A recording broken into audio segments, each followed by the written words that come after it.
Nongeye kubasuhuza inshuti bakunzi ba IP Tech, ahangaha ni i Bugesera. Urabona ko hari igipangu cyiza cyane, igipangu kiri ku muhanda wa kaburimbo, wa muhanda mushyashya wubatswe uva hano ku muhanda w'i Nyamata ujya i Nyanza. Ni ahantu heza cyane, hari ibikorwa byiza, hari ibikorwa remezo, ni ku muhanda wa kaburimbo nk'uko mwabibonye. Reka twinjiremo imbere murebe abantu bazi Liziyeri, Ramiro, Mayange.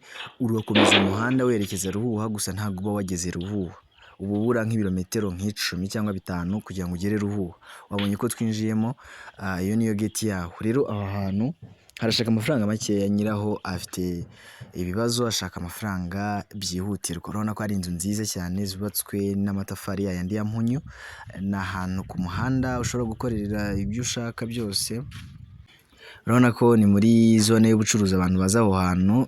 Ushobora no kuhashyira akabari, ushobora kuhashyira moteri, ushobora kuhashyira hoteli, ushobora kuhakorera ibikorwa binini kuko urabona ko harisanzuye, ni hanini, hafite igikari kinini. Ushobora kuhashyira, mbese ushobora no kuhashyira urugo, ukahubaka inzu nziza. Abantu bazi kubika amafaranga, iyi nzu rwose ntibacike. Urabona ko iki ni cya gikoni nababwiraga.